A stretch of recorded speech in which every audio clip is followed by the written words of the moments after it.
अष्टवक्र गीता प्रथम प्रकरण भाग 7।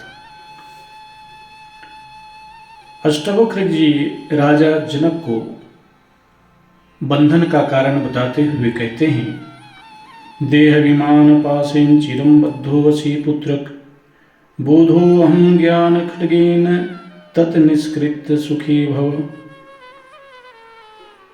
देह अभिमान पासेन चिरम बद्धो वसी पुत्रक, हे पुत्र तू देह के अभिमान रूपी फांस से बहुत काल से बंधा हुआ है। अब तू आत्मज्ञान रूपी खड़ग से उसका छेदन करके मैं ज्ञान स्वरूप हूं, नित्य मुक्त हूं, ऐसा निश्चय करके सुखी हो। अर्थात अष्टवक्र जी राजा जनक को समझाते हैं कि हे पुत्र, तू देह के अभिमान रूपी फांस से बहुत काल से बंधा हुआ है। बहुत काल से, एक काल की बात नहीं, इस देह के अभिमान रूपी फांस से बहुत काल से बंधा हुआ है। कैसे बंधा हुआ है? एक तो तुम्हें ज्ञान नहीं है। इस संसार में दो ही तत्व हैं, जड़ और चेतन। जड़ यह प्रकृति है, पंचतत्व है, और एक आत्मा, एक पुरुष है, जिसको पुरुष और प्रकृति भी कहा जाता है। इस जड़ चेतन के भेद को न समझकर तू देह के अभिमान रूपी फांस में, अर्थात मैं देह ही हूं, मैं आत्मा नहीं हूं, ऐसा मानकर तू बंधन में बंधा हुआ है, और वो भी बहुत काल से बंधा हुआ है। यह जीव या आत्मा पंचभौतिक तत्वों से शरीर बनाता है। अपने पूर्व जन्म के वासना कर्म के अनुसार उसे शरीर प्राप्त होता है। ये शरीर ऐसे ही मिलता है, पूर्व जन्म की वासना इसमें विद्यमान होता है, इस जीव में विद्यमान होता है। मन के द्वारा क्रोध, लोभ, ईर्षा, राग, द्वेष, ये मन के गुण हैं। ये मन के ऊपर आरोपित हुआ है। अब इसी काम, क्रोध, लोभ, मोह से ये जीव देह बनाता है, और इस देह में रहकर संसार बनाता है। संसार अर्थात जैसे ही यह जीव जन्म लेता है, पिता, माता, भाई, बहन, चाचा, चाची, दादा, दादी, नाना प्रकार के रिश्ते बन जाते हैं। अब जैसे इसको होश आता है, थोड़ा सा युवा होता है, फिर पत्नी के रूप में वो अपने जीवन संगिनी प्राप्त करता है, और फिर बंधन की यात्रा शुरू होती है, फिर पुत्र प्राप्त होता है। इसी प्रकार से तू देह के लिए संसार में कर्म करता है, आत्मा के लिए कर्म नहीं करता है। इस जड़ चेतन को जान, तू चेतन है, तू अजर अमर अविनाशी है, तू अखंड है। इसका बोध ना होने से, इसका ज्ञान ना होने से तू बहुत काल से बंधा हुआ है। ये जड़ प्रकृति जिससे शरीर बना हुआ है, इस शरीर को ही तू अपना मानता है, उसको मैं मानता है कि मैं शरीर हूं, मैं आत्मा नहीं हूं। ऐसा तू बहुत काल से इसके बंधन में, इस भ्रम में बंधा हुआ है। तेरा बंधन का कारण केवल भ्रम है कि तू आत्मा नहीं है। ऐसा मानकर तू इस मोह फांस में बंधा हुआ। यह जीव नाना प्रकार के कर्म करता है, लेकिन आत्मज्ञान के बगैर यह जीव की मुक्ति नहीं होती। संत कबीर भी कहते हैं, आत्मज्ञान बिना नर भटके कोई मथुरा कोई काशी। आत्मज्ञान के बिना ये जीव भटकता रहता है। बहुबंधन से बांधिया एक बिचारा जीव की बल छूटे आपना फिर छुड़ावे फिर। कबीर साहब भी कहते हैं, यह जीव अनेक बंधनों से बंधा हुआ है, बहुबंधन से बांधिया। और इसका ये बंधन किसी ने नहीं बांधा, ये बंधन तुमने बनाया, तुमने अपने आप को बांध रखा है। जब चाहे तो इससे मुक्ति प्राप्त कर सकता है कि मैं अजर अमर अविनाशी हूं, मैं शुद्ध हूं, मैं बुद्ध हूं। यह भाव निरंतर तेरे मन में चलने से तू इस बंधन से मुक्त हो सकता है। तू अपने आत्मतत्व में स्थित हो। तेरा आत्मतत्व शुद्ध है, बुद्ध है, तू अजर अमर अखंड अविनाशी है।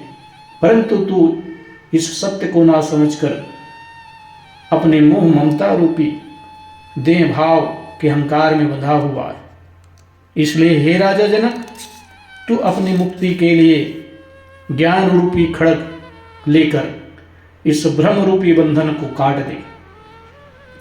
फिर अष्टावक्र जी कहते हैं, निसंगो निष्क्रियो असि त्वं स्वप्रकाशो निरंजना अयमेव हि ते बंधा समाधिम अनुस्थितिष्ठि। निसंगो निष्क्रियो असि त्वं स्वप्रकाशो निरंजना अयमेव हि ते बंधा समाधिम अनुतिष्ठति। तू संग रहित है, क्रिया रहित है, स्वयं प्रकाश रूप है और निर्दोष है। तेरा बंधन यही है कि तू आत्मा की प्राप्ति के लिए समाधि का अनुष्ठान करता है। यहां जीव के स्वरूप को बताते हैं और समाधि को भी बाधक बताते हैं। यानी साकार रूप लेकर तू समाधि करता हुआ भी तेरे बंधन का कारण।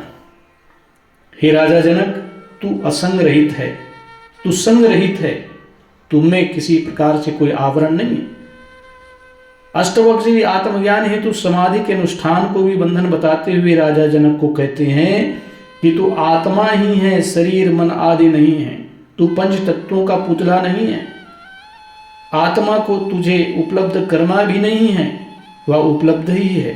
तुझे आत्मा को प्राप्त नहीं करना है, वह प्राप्त ही है। उसे कहीं खोजना भी नहीं है, वह तो विद्यमान ही है। फिर इस समाधि का अनुष्ठान, इस समाधि का प्रयत्न किस लिए कर रहा है? प्रयत्न थे संसारिक वस्तुएं प्राप्त होती है।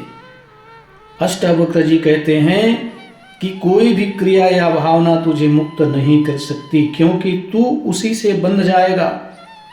यह आत्मा समस्त प्राणियों के भीतर विद्यमान है, उसकी अप्राप्ति केवल भ्रम है। इसलिए हे राजा जनक, तू नित्य प्राप्त वस्तु की अप्राप्ति के भ्रम की निर्वृत्ति रूप है। तू इसका निर्वृत्ति कर कि मैं आत्मा नहीं हूं, इसकी तू निवृत्ति कर, तू आत्मा ही है। इसके लिए उपासना, योग, धारणा, ध्यान, समाधि कुछ नहीं चाहिए। तुझे विस्मृति हो गई है, अपने आत्मा का ज्ञान नहीं हुआ, भूल गया। अतः तू समाधि का जो अनुष्ठान कर रहा है, अपने को जानने के लिए या प्रयत्न कर रहा है, वही तेरा बंधन है। इसमें समाधि की भी आवश्यकता नहीं, अपने को जानने के लिए कोई समाधि की जरूरत भी नहीं। इसे भी छोड़ दे, क्योंकि इस प्रयत्न के पीछे तेरी मोक्ष प्राप्ति की वासना जुड़ी हुई है। तेरे अंदर मोक्ष की प्राप्ति की वासना टिकी हुई है। मोक्ष प्राप्त करना, ऐसा मन में धारणा भी ये बंधन का कारण है। जब तक वासना है, मोक्ष नहीं। यह वासना ही तो बंधन है, चाहे संसार की हो या मोक्ष की, कोई अंतर नहीं है। तू तो असंग क्रिया रहित, स्वयं प्रकाशवान एवं निर्दोष है। इसे तू जान मात्र ले, यही पर्याप्त है। अष्टावक्र जी का यह उपदेश बोध का है, यही सिद्धि की उच्चतम स्थिति को दिखाने वाला है। आज संसार में मनुष्य अपने बंधन को छुड़ाने के लिए पूजा पाठ, हवन, मंत्र जाप, नाना प्रकार के क्रियाकर्म करते, नाना प्रकार के पाखंड करते। उससे जीव की मुक्ति नहीं होती, उसे आत्मा की मुक्ति नहीं होती। आत्मा की मुक्ति तभी संभव है जब इस आत्म तत्व को जानकर हम इसके स्वरूप में स्थित हो जाएं। इसीलिए हमारे महापुरुष लोग कहते हैं कि आत्मा को जानो। इस संसार में जब तक आत्मा को नहीं जानेंगे, संसार में इसी प्रकार से भटकते रहेंगे। फिर अष्टावक्र जी कहते हैं, त्वया व्याप्तम इदम विश्वम त्वयि प्रोतम यथार्थता शुद्ध बुद्ध स्वरूप तरुम मागमः क्षुद्र चित्ताम। त्वया व्याप्तम इदम विश्वम त्वयि प्रोतम यथार्थता शुद्ध बुद्ध स्वरूप तुम मागमः क्षुद्र चित्ताम। यह संसार तुम्हारे द्वारा व्याप्त है, तुझी में पिरोया है। संसार तो यथार्थ में तू चैतन्य रूप है, संसार नहीं है। अतः विपरीत चित्त को मत प्राप्त हो। तेरे चित्त की विपरीतता के कारण तू संसार में बंधा हुआ है। यह संसार तू निर्मित किया हुआ है, ममता मोह का संसार। इसलिए कहा गया, माया मोह कठिन है फंदा, करे विवेक सोई जन बंदा। जो माया मोह का विवेक करता है, इस माया मोह को बनाने वाला, इस संसार रूपी मोह को बनाने वाला तू ही है। ये तुझमें ही व्याप्त है, तेरे ही से उत्पन्न हुआ है। तू यथार्थ को समझ। तुम स्वयं आत्मा है, स्वयं ब्रह्म है। यह संसार तेरी द्वारा बनाया हुआ, यह संसार तेरे से व्याप्त है। इसलिए हे राजन, तू अपनी मुक्ति के लिए प्रयत्न कर। इस संसार से तू मुक्त हो जा, तभी तू सुखी हो सकता है। फिर कहते हैं, निरपेक्षो निर्विकारो निर्भरा शीतलाशयः अगाध बुद्धि क्षुब्धो भव चित्तमात्र वासनः। निरपेक्षो निर्विकारो निर्भरा, तू अपेक्षा रहित है, विकार रहित है, चित्घन रूप है, अर्थात स्वनिर्भर है, शांति और मुक्ति का स्थान है, अगाध चैतन्य बुद्धि रूप है, क्षोभ से रहित है, अतः चैतन्य मात्र में निष्ठा वाला हो। राजा जनक को समझाते हुए अष्टवक्र जी कहते हैं, इस आत्मा तत्व का बोध कराते हैं, आत्मा तत्व के स्वरूप को बता रहे हैं। तू अपेक्षा रहित है, तेरे अंदर कोई अपेक्षा नहीं, इस आत्मा के अंदर कोई अपेक्षा नहीं। अपेक्षा तो मन का है, कामना तो मन का है, वासना तो मन का है, मन के द्वारा सारे क्रियाकर्म करता है।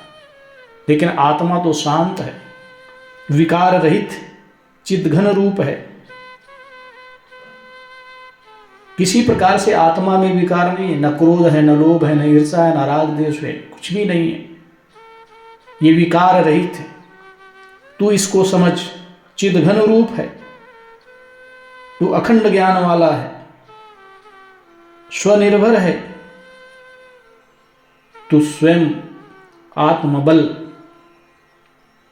से ओतप्रोत है, तेरा स्वामी और कोई नहीं, तू किसी पर निर्भर नहीं। इसलिए हे राजन, तू शांति और मुक्ति का स्थान भी है। इस आत्मा में ही शांति है, इस आत्मा में ही मुक्ति है।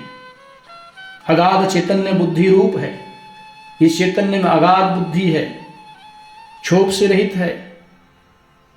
अब इस चैतन्य में तू स्थित हो जा।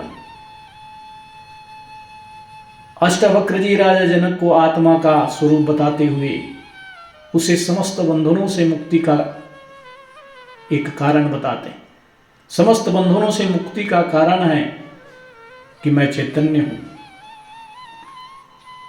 या आत्मा चैतन्य है, या आत्मा ब्रह्म है, या आत्मा में किसी प्रकार से आवरण नहीं है, ये आत्मा का स्वरूप है। इस प्रकार से राजा जनक को समझाते हुए मुक्ति का उपदेश अष्टवक्र जी कहते हैं। यह जीव अविनाशी अखंड, इसीलिए हमारे पारखी संत भी कहते हैं, अहम शुद्ध चैतन्य ज्ञान स्वरूपम अजरहम अमरहम अखंडम अनुपम। ये बार बार स्मरण दिलाते हैं कि अहम शुद्ध चैतन्य, मैं शुद्ध हूं, चैतन्य रूप हूं, ज्ञान स्वरूप हूं, अखंड हूं, ज्ञान स्वरूप हूं। इसमें स्थित होकर यह जीव समस्त बंधनों से मुक्त हो सकता है, आवागमन के चक्र से मुक्त हो सकता है। इसका तू सेवन कर और अपने मुक्ति प्राप्त कर।